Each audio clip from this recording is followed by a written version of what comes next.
గురుగారు, కన్యా రాశి వారికి ఎలా ఉందండి జూలై మాసం? కన్యా రాశి వారికి కూడా ఈ మాసంలో కాస్త అంటే యావరేజ్ ఫలితాలు అని చెప్పాలి. అంత గొప్పగా ఏం లేదు, అలా నెగిటివ్ ఫలితాలు లేవు. అసలుకి నెగిటివ్ ఏం లేదు కాబట్టి ఊపిరి పీల్చుకోవచ్చు వీళ్ళు. అంటే మొదటి వారం మూడో వారం కొద్దిగా సామాన్య ఫలితాలుగా ఉంది. అంటే 2 గ్రహాలు నెగిటివ్, 2 గ్రహాలు పాజిటివ్. ఇంకా మిగతా గ్రహాలంతా కూడా యావరేజ్గా ఉన్నాయి. దీర్ఘకాలిక అంటే మీరు ఎందుకు అలా చెప్తున్నారు అంటే కేతువు, రాహు, గురుడు, శని 4 గ్రహాలని పక్క పెట్టేస్తాం. ఎందుకంటే అవి దీర్ఘకాలిక గ్రహాలు. ఒక్కొక్క ఇంట్లో 1.5 year, 1 year, 2.5 years ఉంటారు వాళ్ళు. కాబట్టి మంత్లీ అవి చేంజ్ అవ్వవు. దాని ఇంపాక్ట్ కొంత ఉంటుంది. అంటే దృష్టి, అంటే ఈ గ్రహాలు మారినప్పుడు వాడి దృష్టి ఉంటుంది కాబట్టి కొంత ఇంపాక్ట్ ఉంటుంది తప్ప అవి అక్కడే ఉంటాయి. సో అవి ఎవ్రీ 2.5 years తర్వాత మన రిజల్ట్ 1 year తర్వాత చూసుకోవాలి. సో ప్రస్తుతానికి గురుడు కర్కాటకంలోకి వచ్చాడు కాబట్టి కొన్ని ఫలితాలు చాలా మటుకు అందరికీ మారినట్టుగా తెలుస్తుంది మనకి. కన్యారాశి చెప్పాలంటే యాక్చువల్గా ఏకాదశిలో గురుడు బలంగా ఉన్నాడు, అంటే సూపర్గా ఉన్నాడు గురుడు అని చెప్పవచ్చు. దానివల్ల 2 వారాలు చాలా బాగుంది వీళ్ళకి. అంటే 2వ వారం 4వ వారం చాలా మంచి శుభయోగాలు కనబడుతున్నాయి. కొత్త ఉద్యోగ ప్రయత్నం చేయాలనుకుంటే మీరు 2వ వారం ప్రయత్నం చేస్తే 4వ వారంలో మీరు జాబ్లో ఉంటారు, గ్యారంటీగా ఖచ్చితంగా ఉంటారు. శుభకరమైన సంతాన ప్రాప్తి కనుక ఉంటే మీకు 2వ వారం ఇంకా 4వ వారం తప్పకుండా మీకు దంపతులకి శుభ సంతానమయ్యే అవకాశాలు ఖచ్చితంగా ఉంటుంది. మేబీ IVF ద్వారా కావచ్చు, అంటే కృత్రిమ సంతానం కావచ్చు, న్యాచురల్. అంటే నేనైతే న్యాచురల్ సంతానానికి అవకాశం కూడా చెప్తాను మీకు. నేను వ్యాపార పరంగా చూసుకుంటే కొత్త వ్యాపారం అయితే 4వ వారం ప్రారంభం చేయండి. ఉన్న వ్యాపారం డెవలప్ చేసుకోవడానికి 2వ వారంలో బాగా ఉంటుంది. 1-3 వారాలు పెద్దగా వ్యాపారాన్ని ప్రారంభం చేయకపోవడం మంచిది. వ్యాపారం అంటే ఇందులో సినిమా కూడా వస్తుంది. సినిమా కూడా ప్రారంభం చేసినా విడుదల చేసినా 1-3 వారాలు పెద్దగా ప్రయోజనం లేదు. ఒక రకంగా చెప్పాలంటే మైనసే, పెద్దగా రాదు అని చెప్పొచ్చు.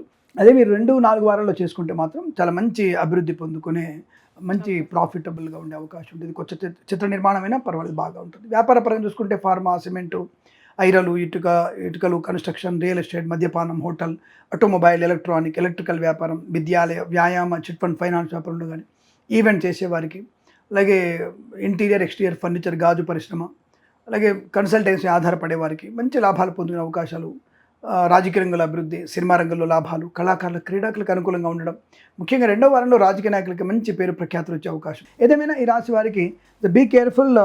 కన్యా రాశి వారు 1-2 వారాలు, 1-3 వారాలు కొద్ది జాగ్రత్తగా ఉంటూ 2-4 వారాల్లో ధనం, ఆనందం, విద్య, ఉద్యోగ, వ్యాపార లాభం, ఆటోమొబైల్, ఎలక్ట్రానిక్, అంటే రైతులకి మంచి పంట లాభాలు, పూలు. రైతులకి నెల మొత్తం బాగా ఉంది. టొమాటో కానివ్వండి, క్యాబేజీ, అలాగే కొత్తిమీర, ఆకుకూరలు పండించే వారికి, గోంగూర పండించే వారికి బ్రహ్మాండమైనటువంటి యోగాలు ఉన్నాయి. పుంటికూర బాగా పండే అవకాశం ఉంది. చాలా మంచి లాభాలు ఉన్నాయి. పంటకి అభివృద్ధి 4 వారాలు కూడా మంచి రైతులకి. నిజంగానే రైతు పక్షపాతని దేవుని ఒకటే కోరుకుంటారు, రైతు ఎంత బాగుంటే ఎంత మంచి అంటే ఎవరైనా రైతుకు మాత్రం మంచి తప్పకుండా మంచి పంట లాభం ఉంది. పూలు పళ్ళు కూరగాయలు పండించే వారికి, సూపర్ మార్కెట్ కిరాణా వ్యాపారం లాభం ఉంది. అలాగే సోషల్ మీడియా, శాటిలైట్ జర్నలిస్టుల వారికి, సీనియర్ సిటిజన్స్కి, మహిళా మండలి కూడా లాభవంతమైన శుభయోగం చెప్పబడుతోంది. వేద పండితులు, పురోహితులు, బ్రాహ్మణత్వములు, కులవృత్తుల వారికి, జ్యోతిష్య పండితులకి, వైద్యులకి, వైద్య బృందాల వారికి, న్యాయవాదులకి, LIC, మెడికల్, గృహ నిర్మాణ జంట కూడా అనుకూలవంతమైన శుభయోగంగా చెప్పబడుతుంది. ఈ మాసం వీరికి 2-4 వారాల్లో లాభం, అత్యంత లాభం. 1-3 వారాల్లో జాగ్రత్తగా ఉండే ప్రయత్నం చేసే సమయాన్ని జాగ్రత్త పెట్టుకోండి, ఖర్చులు తగ్గించుకుంటే చాలా మంచిది చెప్తున్నాను నేను. ఇల్లు, బంగారం కొనాలనుకునే వారు తప్పకుండా వీరికి 4వ వారంలో సువర్ణాభరణాలు కొనుగోలు చేసే ప్రయత్నం చేయవచ్చు.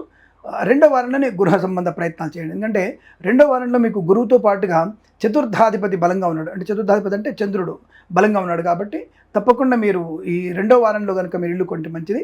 4వ వారంలో గురుడు, శుక్రుడు, బుధుడు 3 గ్రహాలకు అనుగ్రహం ఉంది కనుక బంగారం కొంత మీకు అనుకూలమైన ధరలో వచ్చే అవకాశం ఉంటుంది. ఐ థింక్ 140 మధ్యలో మీకు బంగారం తగ్గుదల కనబడుతుంది. అక్కడ కొనవచ్చు. మీరు అక్కడ కొనడం మంచిది. మీరు తప్పకుండా శ్రీమూర్తులు మర్చిపోకండి. తప్పకుండా నాట్ ఈవెన్ కన్యారాశి, అన్ని రాశుల వారు మీరు ఈ జూలై లాస్ట్ వారంలో మీరు బంగారం కొనుగోలు చేసే అవకాశం ఖచ్చితంగా ఉంది. కొనగలరు. మీ వారిని పట్టుకోండి, మీ తల్లిని పట్టుకోండి, మీ తండ్రిని పట్టుకోండి, మీ అన్నయ్యని పట్టుకోండి. వచ్చే శ్రావణమాసం, ఆడపిల్లలు శ్రావణమాసం జాగ్రత్త, తప్పకుండా బంగారం కొనిపెట్టుకోండి, శుభం కలుగుతుంది. గురుగారు, మరి వీరికి ఏం రెమెడీస్ సూచిస్తారండి? అంటే 1-3 వారాలు బాగాలేదు కనుక కాస్త వీరు తప్పకుండా ఆంజనేయ స్వామి అనుగ్రహాన్ని పొందుకునే ప్రయత్నం చేస్తూ భగవద్గీతలో 11వ అధ్యాయం చదువుకుంటే చాలా మంచి ప్రయోజనాలు పొందుకునే అవకాశం వీరికి బాగా కనపడుతుంది చెప్తాను. శుభం, సర్వే జనా సుఖినో భవంతు. నమస్కారం.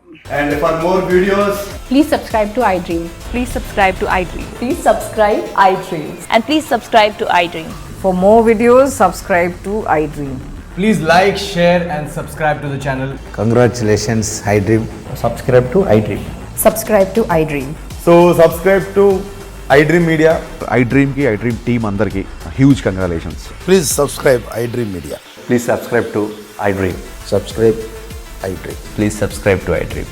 ఐ డ్రీమ్ అంటే నా కళల ఛానల్ను సబ్స్క్రైబ్ చేసుకున్న నోరు తిరుగుతలేదు, మీరైతే గంట గుర్తు కొట్టండి. For more such videos, please subscribe to iDream.